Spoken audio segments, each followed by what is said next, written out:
Okay, bachcho. So today we are starting a new section of your chemistry in class 11. This is organic chemistry. बच्चों organic chemistry इसलिए भी बहुत important है कि class 12th में पूरी के पूरी एक बुक जो है वो आपकी ऑर्गेनिक केमिस्ट्री की है, यानी कि जो सेकंड पार्ट है वो क्लास 12th का वो ऑर्गेनिक केमिस्ट्री है और क्लास 11th में उसका फाउंडेशन है। तो अगर बढ़िया सा घर बनाना है तो एक मजबूत फाउंडेशन की बहुत सख्त जरूरत है। तो we are starting today organic chemistry. The name of chapter is some basic and techniques. concept of organic chemistry.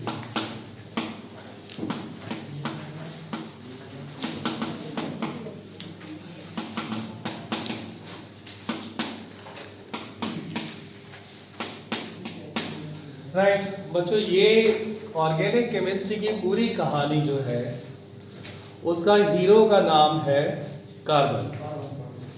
तो ये कार्बन भैया जो है कैसे जानते हैं इस तरीके का, ये हाँ Taj, he is the hero of the story. Carbon के बारे में जितनी बातें हमको मालूम है और जितनी इम्पोर्टेंट है, कुछ एक चीज़ें हम लोग रिब्रश कर लेते हैं। कार्बन हमारी पीरियोडिक टेबल में 14 में होता है, राइट।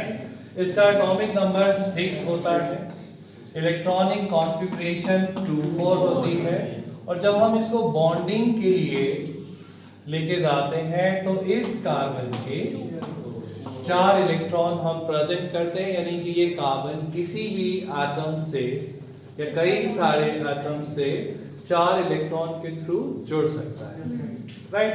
कार्बन के पास एक बहुत स्पेशल पावर होती है, पावर ऑफ कैटेनेशन। कैटेनेशन क्या होता है? कार्बन जो है वो दूसरे कार्बन के साथ जुड़ के और वो भी दूसरे कार्बन के साथ जुड़ के एक बहुत लंबी लंबी चेन्स बना सकता है। और ये लंबी लंबी चेन्स बच्चों कितनी हो सकती हैं? जो नंबर आप सोचें वो नंबर हो सकती है, 100 में भी जाती है, 100 से ऊपर भी होती है। These many number of carbons join and makes a large types of molecule, large variety of molecule, बड़े बड़े molecule बनाते हैं। तो लोग पूछते हैं कि ये कार्बन में ऐसा स्पेशल क्या है कि कार्बन ही जो है वो इतनी वैरायटी के कंपाउंड बनाता है। पूरी पीरियोडिक टेबल में कोई दूसरा एटम नहीं है जो इतनी वैरायटी के, इतने टाइप के कंपाउंड बनाए जितना कार्बन बनाता है। तो आंसर ये है, कैटेनेशन हो गया, ability to make long chains, right. अब लॉन्ग चेन बना क्यों सकता है? क्योंकि ये कार्बन कार्बन का जो बॉन्ड है ये बहुत स्ट्रॉन्ग है। स्ट्रॉन्ग बॉन्ड होने की वजह से लंबी चेन वाला मॉलिक्यूल ही स्टेबल होता है। अदरवाइज क्या होता है बच्चों, अगर ये बॉन्ड स्ट्रॉन्ग नहीं होगा तो 8-10 एटम तक तो चलता है, लेकिन उसके बाद में मॉलिक्यूल अनस्टेबल हो जाता है, राइट। सो कार्बन की जो ये ट्रेमेंडस कैटेनेशन पावर है, इसकी वजह से इसकी बहुत बड़ी वैरायटी होती है। जब हम हिस्ट्री की बात करते हैं बच्चों, तो नेचर में ऑर्गेनिक केमिस्ट्री जो है, मतलब अगर हम देखा जाए तो साइंटिस्ट को पहले ऐसा लगता था कि जितने भी ऑर्गेनिक कंपाउंड हैं वो नेचुरल मेड होते हैं, यानी कोई उनको लैब के अंदर सिंथेसाइज नहीं कर सकता, right. So they were following a concept given by Berzelius. Berzelius एक स्वीडिश साइंटिस्ट था जिसका जो है ये कॉन्सेप्ट था कि ऑर्गेनिक कंपाउंड्स जो है वो केवल नेचर के द्वारा बनाए जा सकते हैं, इसको कोई लैब में सिंथेसाइज नहीं कर सकता, राइट। लेकिन इस कॉन्सेप्ट को जो है 1828 में, राइट, 1828 में जो है वो इस कॉन्सेप्ट को वोहलर ने ब्रेक कर दिया। वोहलर एक साइंटिस्ट थे, उन्होंने कहा कि नहीं, ऑर्गेनिक कंपाउंड भले ही ह्यूमन बीइंग्स में, प्लांट्स में, एनिमल्स में, बहुत सारे लिविंग बीइंग में पाए जाते हैं, but these organic compound can also be synthesized in chemical lab. Chemistry lab में हम इनको बना सकते हैं। उन्होंने एक बहुत बढ़िया सा एग्जाम्पल दिया। उन्होंने कहा भैया अमोनियम साइनेट है, NH4CNO, this is called as ammonium cyanate. ये कंपाउंड जो है जिसको हम हीट करते हैं, राइट, तो ये बन जाता है NH2CO NH2, इसका नाम है यूरिया। क्या बच्चों गैस कर सकते हैं अमोनियम साइनेट और यूरिया में से कौन सा ऑर्गेनिक कंपाउंड है? Urea, right. यूरिया जो है वो नेचुरली फाउंड ऑर्गेनिक कंपाउंड है। जो पहले लोग ये समझते थे कि यूरिया केवल नेचर में ही बन सकता है, ह्यूमंस में बन सकता है, एनिमल्स में बन सकता है, प्लांट्स में बन सकता है, लेकिन केमिस्ट्री लैब में नहीं बन सकता। लेकिन बोलर ने इस कॉन्सेप्ट को ब्रेक किया। उन्होंने कहा देखो भाई, जैसे मैंने अमोनियम साइनेट को गर्म किया तो इससे यूरिया बन गया, और यूरिया जो है वो एक नेचुरल ऑर्गेनिक कंपाउंड है। इसका मतलब ऑर्गेनिक कंपाउंड लैब में भी बनाए जा सकते हैं। तब एक बार उन्होंने स्टार्ट किया बच्चों, फिर बहुत सारे कंपाउंड आने शुरू हो गए।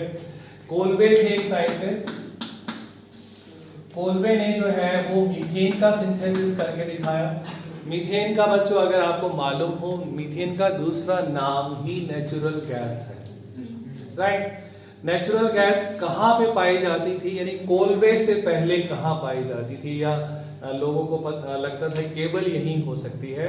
नेचुरल गैस जो है ये जो ऑर्गेनिक मैटर डिकम्पोज होता है, सड़ान जहाँ होती है, जहाँ पे सब्जियाँ, प्लांट, पौधे जो भी या कोई ह्यूमन या कोई एनिमल जो है डेड बॉडी होती है, डिकम्पोज हो जाती है वहाँ पे, तो वहाँ पे ये मीथेन गैस का प्रोडक्शन शुरू हो जाता है। तो पीपल वर थिंकिंग कि ये जो मीथेन है इसका बहुत सारे नाम थे, इसको फायर डैम भी कहते थे, राइट। क्योंकि ये कोल माइंस के अंदर जो है वो अचानक से लीक होना शुरू हो जाती थी, और माइनर्स के हाथ में लैंप होते थे, और लैंप की फ्लेम से जो है इसके अंदर ब्लास्ट हो जाता था माइन के अंदर, और जितने भी माइनर्स होते थे उनका मतलब कैजुअलिटी हो जाती थी, उनको इंजरीज या डेथ तक हो जाती थी। लेकिन कोलबे ने ये दिखाया कि भाई ये जो CH4 है, जिसको आप नेचुरल गैस कह रहे हैं, जिसको आप ये मानते हैं कि ये केवल नेचर ही बना सकती है, इसको जो है उन्होंने केमिस्ट्री लैब में सिंथेसाइज करके दिखाया। इसके अलावा जो है बच्चों जो नेक्स्ट कंपाउंड आया that is methane. Acetic acid जो है इसका भी फॉर्मेशन हुआ। अच्छा, एक करेक्शन है बच्चों, एसिटिक एसिड जो है वो कोलबे भैया ने बनाया, और जो हमारा मीथेन है वो बर्थलेट ने जो है वो बनाया, राइट। तो ये हिस्ट्री जो है वो कोई एग्जाम में आने वाली नहीं है, लेकिन फिर भी समझना बहुत ज़रूरी है। क्यों? क्योंकि हमको ये पता लगना चाहिए कि ऑर्गेनिक केमिस्ट्री उतनी पुरानी नहीं है जितनी कि आपकी आयरन, गोल्ड, सिल्वर, इनकी मेटलर्जीज, जो कि सिविलाइजेशन जितनी पुरानी। आपको मालूम होगा ना कि हिस्ट्री में हमने एजेस को इन मेटल्स के नाम से भी डिवाइड कर रखा है, राइट। जैसे गोल्ड एज था, या आपका आयरन एज था, जिसके अंदर आयरन की सॉर्ट्स वगैरह होती थी। तो कहीं पे भी ये मेंशन नहीं था कि कोई ऑर्गेनिक कंपाउंड तो पुराने टाइम के लोग बना रहे थे। तो ऑर्गेनिक केमिस्ट्री हार्डली आप यहाँ से काउंट कर लीजिए 1828 से, राइट, यानी केवल 250 पौने 300 साल ही अभी तक ये इसको हुआ है। इतने टाइम में इतने सारे ऑर्गेनिक कंपाउंड्स जो हैं उसमें फॉर्म हो चुके हैं। तो अभी तक हमने दो बातें पढ़ी बच्चों। पहली तो ये कि कार्बन इतने सारे कंपाउंड क्यों बनाता है, क्योंकि इसकी ट्रेमेंडस पावर ऑफ कैटनेशन है। दूसरी हमने ये पढ़ी कि ऑर्गेनिक केमिस्ट्री कोई बहुत पुरानी साइंस नहीं है, 250 पौने 300 साल पुरानी ही है, क्योंकि उससे पहले लोग ये समझते थे कि जितने ऑर्गेनिक कंपाउंड है वो नेचर ही बना सकती है, ह्यूमन बीइंग्स नहीं बना सकती। Now coming to next topic बच्चों, हिस्ट्री के बाद में जो नेक्स्ट हमको समझना है कि कार्बन की बॉन्डिंग, जो आपको बॉन्डिंग चैप्टर में जो है वो पढ़ाया होगा आपके टीचर ने, bonding by carbon atom.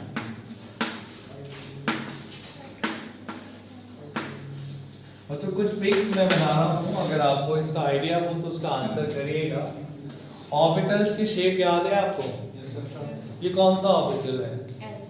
S, right. ये कौन सा है? पी। और P अगर मैं एक और बनाऊं और फिर एक और बनाऊं तो इन तीनों के नाम आप लिख सकते हैं ना? Px, Py and Pz। यानी कि P ऑर्बिटल्स जो है वो तीन डायरेक्शंस में हो सकते हैं, x एक्सिस में हो सकते हैं, y एक्सिस में हो सकते हैं, और z एक्सिस के अंदर भी हो सकते हैं। अगर आपको ये मालूम है बच्चों तो अगर कोवलेंट बॉन्ड में मैं ये वाली ओवरलैपिंग दिखा रहा हूँ, पढ़ा है तो बताइए, तो यहाँ पे कौन सा हाइब्रिडाइजेशन हुआ? sp, ये sp हो गया। और ये कौन सा बॉन्ड बना? सिंगल में दो टाइप है आप बच्चों, आपको बताना है कि सिग्मा या पाई। सिग्मा। अगर आपका sp हाइब्रिडाइजेशन है तो सिग्मा बॉन्ड ही बनेगा, राइट। अगर आप इसमें और देख लीजिए बच्चों, ये आपका pp ओवरलैपिंग है, लेकिन एंड टू एंड ओवरलैपिंग है, प्रॉपर कॉन्टैक्ट यहाँ पे बन रहा है, ये भी आपका सिग्मा ही बॉन्ड है, राइट। तो पाई बॉन्ड कैसे बनता है बच्चों? पाई बॉन्ड बनता है कि जब ये p ऑर्बिटल साइड वाइज यानी शोल्डर टू शोल्डर टच करते हैं, बस इस तरीके से, राइट। तो उसको जो है ये दो जगह पॉइंट ऑफ कांटेक्ट होता है, लेकिन ये कांटेक्ट उतना अच्छा नहीं होता है जितना कि आपका sp यानी कि सिग्मा बॉन्ड में और pp यानी दूसरे तरीके के सिग्मा बॉन्ड में होता है। तो sigmas are considered always stronger sturdier bond in comparison to pi bond. अब अगर ये आपको मालूम है बच्चों, तो थोड़ा सा गेस करके बताइए कि अगर मेरे पास में एक कार्बन कंपाउंड है, ये आपको 4 सिंगल बॉन्ड दिखाई दे रहे हैं इसमें, ये किस टाइप के बॉन्ड है? These all are sigma। और सिग्मा में भी हम आइडेंटिफाई कर सकते हैं, कार्बन अपना p ऑर्बिटल लेगा और हाइड्रोजन अपना s ऑर्बिटल देगा, तो ये sp हाइब्रिडाइजेशन वाला सिग्मा बॉन्ड है, right. This is sp hybridization, okay. दूसरा देखिए बच्चों, ये तो आपका फिर से सिग्मा ही हो गया बच्चों, sp हाइब्रिडाइजेशन वाले। This I am not asking you, I am asking you about this. ये डबल बॉन्ड है, राइट। ये फाउंडेशन है ना भैया, तो बिल्कुल अच्छे से समझते रहना, जहां समझ में नहीं आए तुरंत खड़े हो जाना, ओके। ये सिग्मा बॉन्ड है एक और दूसरा है पाई। तो पाई होने के लिए सिग्मा का होना बहुत जरूरी है, क्योंकि होता क्या है, अगर आप इमेजिन करना चाहें, ऑर्बिटल्स जब एक जगह पे लॉक हो जाते हैं एंड टू एंड, यानी सिग्मा तो बन गया, तो ये जो हमारा p ऑर्बिटल है, एक इस कार्बन का और दूसरा इस कार्बन का, ये बेचारे कैसे भी करके एंड टू एंड लॉक नहीं हो सकते। फिर ये कैसे होते हैं? बस ऐसे ही हो जाते हैं, ऐसे ही, मतलब साइड वाइज हो जाते हैं, राइट। तो साइड वाइज ओवरलैपिंग से पाई बनता है, यानी कि बगैर सिग्मा का बने पाई बॉन्ड की फॉर्मेशन नहीं। तो देयर विल बी, अगर कहीं पे एक ही बॉन्ड दिख रहा है तो हमेशा सिग्मा, और अगर वहां पे डबल बॉन्ड है तो एक सिग्मा और एक पाई। अगर यहाँ पे ट्रिपल बॉन्ड है बच्चों, तो पहले तो इसको लिख देते हैं, ये सिग्मा है, ये सिग्मा है, ये sp हाइब्रिडाइजेशन हो गया, ये भी sp हो गया। यहाँ पे जो एक बीच वाला है, राइट, उसको चलो भाई सिग्मा लिखो और दो पाई बॉन्ड जो है फॉर्मेशन यहाँ पे हो जाती है, यानी कहीं पे भी दो एटम्स के बीच में दो सिग्मा नहीं बन सकते। क्यों? क्योंकि जब वो एक बार लॉक हो गया एक पोजीशन पे, एक बार एंड टू एंड ओवरलैपिंग हो गई, तो केवल एक ही पॉसिबिलिटी बचती है साइड वाइज ओवरलैपिंग की, यानी एक सिग्मा दो पाई हो सकते हैं, राइट, या एक सिग्मा हो सकता है। सर सिग्मा किसको कर रहा है? सिग्मा बेटा क्या शो कर रहा है? सिग्मा ये शो कर रहा है कि ये ऑर्बिटल इस तरीके से एंड टू एंड ओवरलैप कर रहा है, स्ट्रॉन्गर बॉन्ड कर रहा है। पाई क्या शो कर रहा है? मैं आपको एक एग्जांपल देके बताता हूँ बेटा। देखिए, जैसे आपका इथीन का केस है, इथीन का फॉर्मूला C2H4, दो कार्बन है, ये है, ये कार्बन जो है sp2 हाइब्रिडाइज्ड है, राइट, यानी कि इसकी तीन ऑर्बिटल बनेंगी, एक जो है उसमें से ये दो तो यहाँ काम में आ जाएंगी, this is going to be working as a sigma bond, और जो एक रिमेनिंग होगी, राइट, वो पाई बॉन्ड के बनाने के काम में आ जाएगी। यानी कि कार्बन और कार्बन के बीच में जब एक सिग्मा ऑलरेडी फॉर्म हो गया तो केवल एक रहेगा। अब करना क्या है आपको मैं चाहूंगा आप बच्चे कॉपी जरूर करें इसको, what I am going to write here, think CH4 on sigma, right, ethene sigma sigma sigma sigma sigma and pi. Ethyne sigma sigma sigma pi and pi. Right. यानी कि single bond is always a sigma bond. Double bond is always sigma plus pi, यानी एक sigma और एक pi. Triple bond is one sigma, one pi and one pi. ये situation आपके हमेशा रहने वाली है. नेक्स्ट बच्चों, आइडेंटिफाइंग हाइब्रिडाइजेशन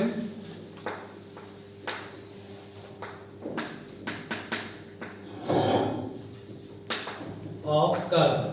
यानी कार्बन का अगर हमें हाइब्रिडाइजेशन निकालना हो तो हम कैसे निकालेंगे बच्चों? Okay, total number of sigma -1. Right. जितने भी आपको एक कार्बन पे सिग्मा दिखाई दे रहे हैं उसमें से एक सब्ट्रैक्ट कर देंगे तो उसका हाइब्रिडाइजेशन आ जाएगा. ओके, हेडिंग तो बेटा लिख लो कम से कम. Identifying hybridization of carbon. Identifying hybridization of carbon की hybridization of carbon can be identified as identified by subtracting 1 from total number of sigma. यानी कि जितने भी सिग्मा वो कार्बन बना रहा है उसमें से एक सब्ट्रैक्ट कर देंगे तो आपका हाइब्रिडाइजेशन आ जाएगा. एक आध एग्जांपल लेते हैं बच्चों. जैसे आपका ये इथेन है. राइट. आपको पूरे मॉलिक्यूल के सिग्मा काउंट नहीं करने हैं, आपको एक कार्बन के सिग्मा काउंट करने हैं. राइट. इस कार्बन ने टोटल कितने सिग्मा बनाए हैं. तो अभी इससे पहले जो लिखा हुआ हमारी हेल्प करेगा. एक सिंगल बॉन्ड क्या है? एक सिग्मा.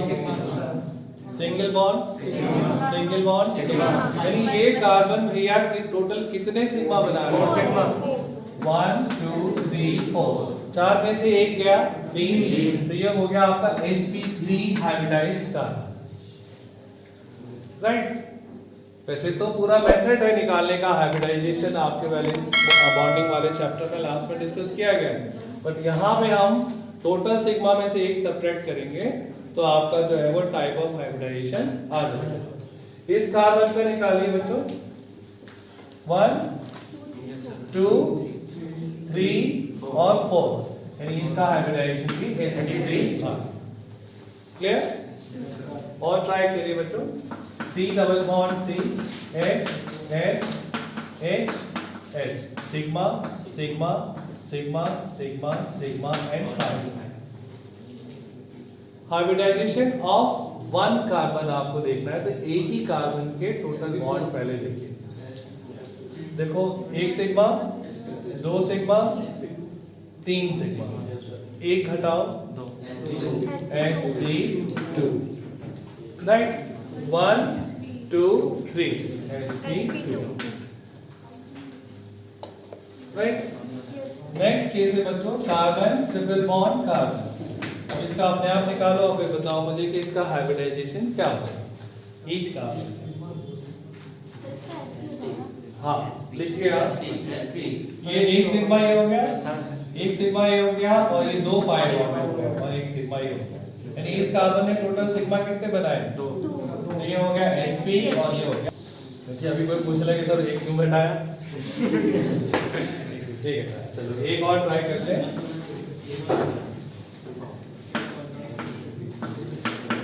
ये डिटेल में भी डिस्कस करेंगे. इसका नाम जो है बच्चों बेंजीन. बहन जी नहीं, बेंजीन, बेंजीन, राइट। अब इसमें आपको क्या करना है, जहां कार्बन नहीं दिख रहे हैं वहां कार्बन देखने हैं, राइट। कहाँ है, ये कार्बन यहाँ है, चलो इसको तो मैं टच नहीं कर रहा, मैं यहाँ पे आपके लिए डिटेल बना देता हूँ। यदि इसका मैं डिटेल बनाऊंगा तो एक कार्बन ये आ गया, एक ये आ गया, एक ये आ गया, एक ये आ गया, एक ये आ गया, एक ये आ गया, राइट। कार्बन की बॉन्ड्स काउंट करो और जो 4 में कमी हो वो हाइड्रोजन से पूरी कर दो। 1 2 3 4 1 2 3 4 1 2 3 4 1 2 3 4 1 2 3 1 2 3 4। मतलब ये समझ आ रहा है आपको? Yes, sir. अब बता दो हर कार्बन के नहीं, थोड़ा सा ध्यान से देखो, या तो आपको सही से लिख नहीं रहा है।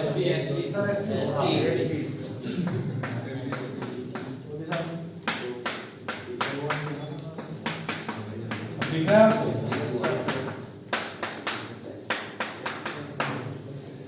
इसके टोटल सिग्मा कितने हुए? 1 2 और 3। ऐसे कितने हुए? sp2 निकाला था? Okay okay okay. sp2 hybridisation, यहाँ हर कार्बन का हाइब्रिडाइजेशन sp2 ही हो, right. Yes, sir. Now next है बच्चों, ये हाइब्रिडाइजेशन हम लोग क्यों पढ़ रहे हैं, आखिर इसकी इंपॉर्टेंस क्या है, और ये क्यों केमिस्ट्री की जब फाउंडेशन हम लोग पढ़ रहे हैं, सब चीज बेसिक्स पढ़ रहे हैं, तो ये इंपॉर्टेंट क्यों है। हाइब्रिडाइजेशन से बहुत सारी Yes, sir.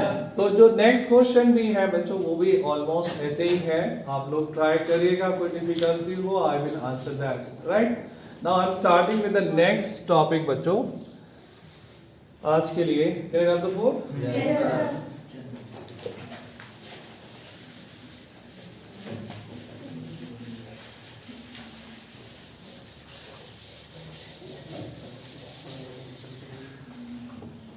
Complete condensed and 3D structural formula।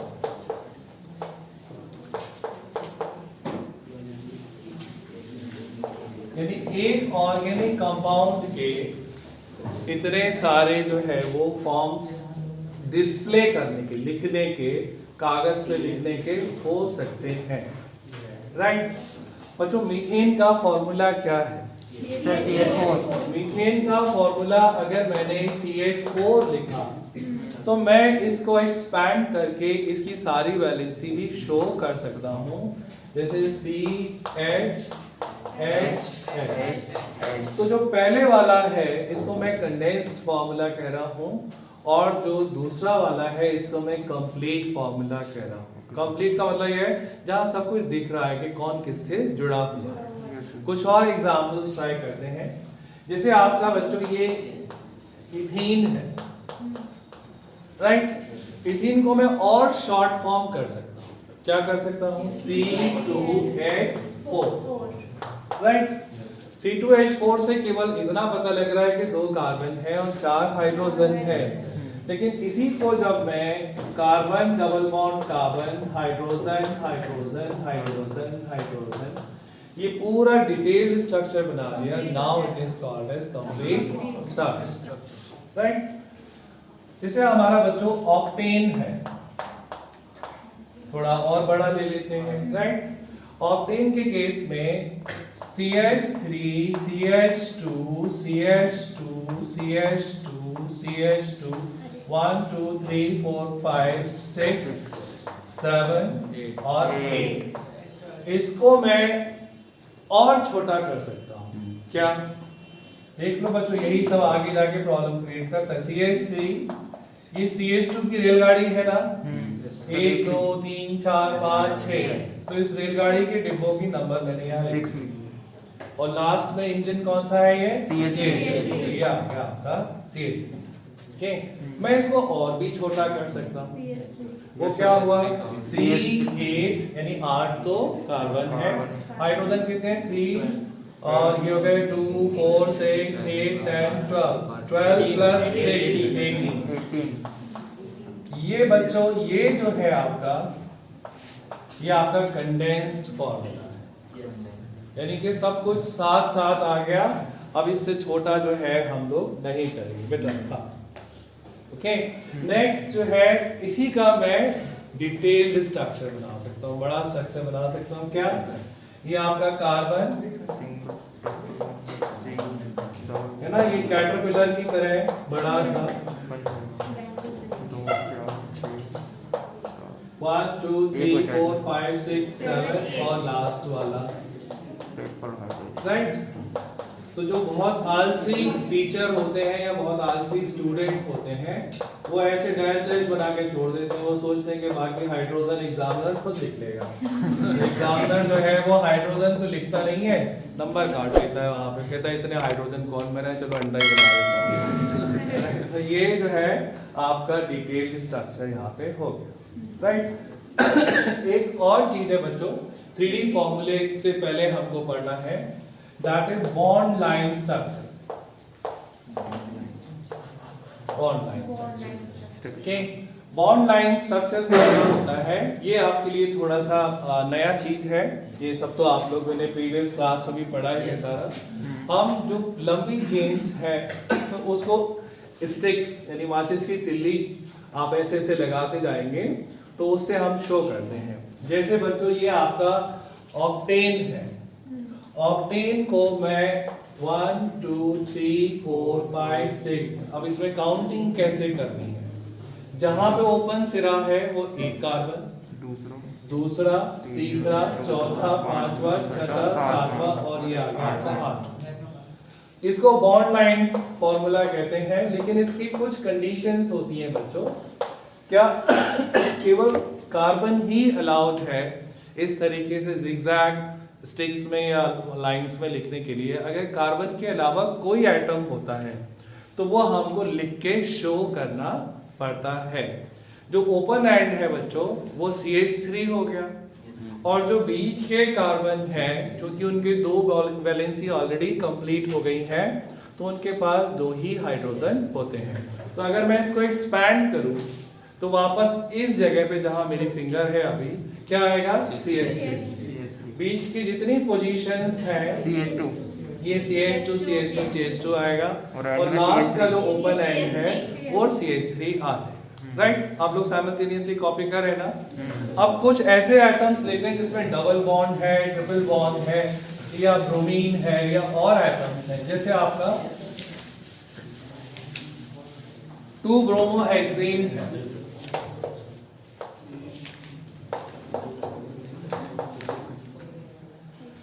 ब्रोमोहेक्सेन के हम सब तरीके के फॉर्मूले बनाने का कोशिश करते हैं। ये राइट हैंड फिर आप कर दूं?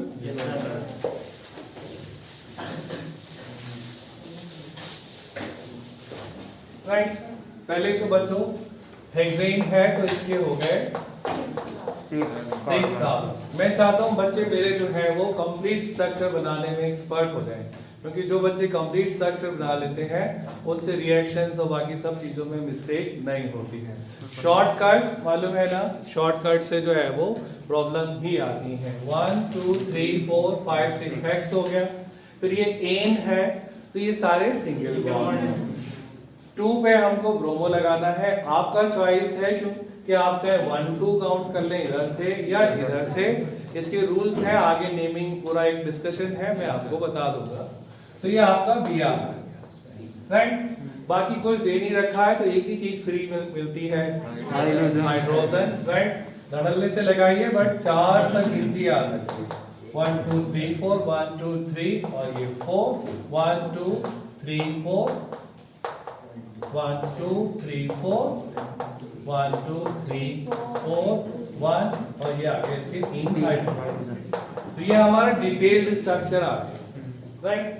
डिटेल स्ट्रक्चर के साथ में कंडेंस स्ट्रक्चर भी बनाना आसान है। ये हो गया आपका CH3, ये CH Br, फिर ये CH2 1 2 3 बार है तो मैंने इसको थ्राइस कर दिया बच्चों, और ये आ गया आपका लास्ट में 3, राइट।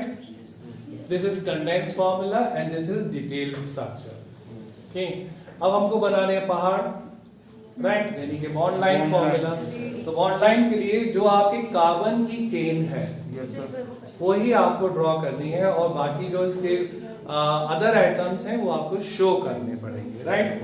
1 2 3 4 5 6, 1 2 3 4 5 और 6 काउंट करेंगे। 1 2 3 4 5 6।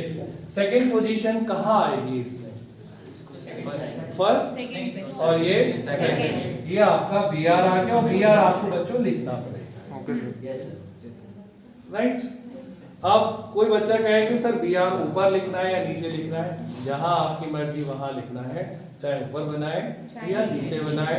लेकिन जो ये पहाड़ में से जो है ना, ये पेड़ ऊपर ही निकालेंगे, है ना, इसको नीचे की तरफ नहीं निकालेंगे। ओके, ये आपका 2 ब्रोमो ब्यूटेन के तीनों स्ट्रक्चर हो गए। अब कभी कभी डबल बॉन्ड ट्रिपल बॉन्ड होते हैं, तो उनको कैसे करेंगे? मानिए आपके पास ब्यूट 2 इन है, जल्दी राइट। ब्यूट 2 इन क्या होगा बच्चों? 1 2 3 4। ये सेकेंड पोजीशन पे मैंने डबल बॉन्ड लगा दिया, ये हो गया ब्यूट 2 इन।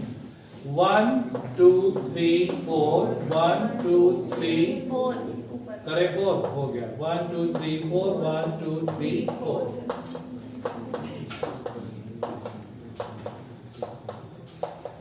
राइट, ये आपका डिटेल स्ट्रक्चर आ गया।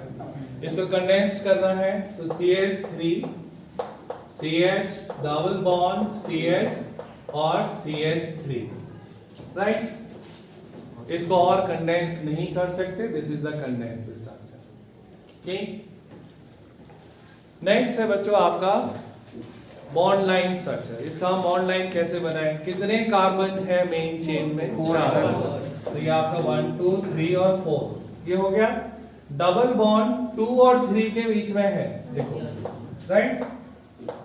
तो 2 ये है और 3 ये है, तो 2 और 3 के बीच में डबल बॉन्ड बना दिया, राइट। अब मानिए आपका 2 मिथाइल हेक्सीन है, 2 methyl हेक्स1ईन।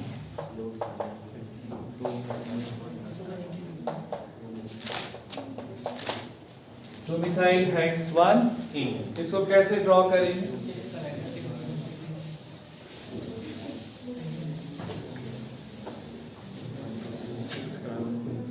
This is 2 methyl hex1ene, 1 2 3 4 5 6, 1 2 3 4 5 6।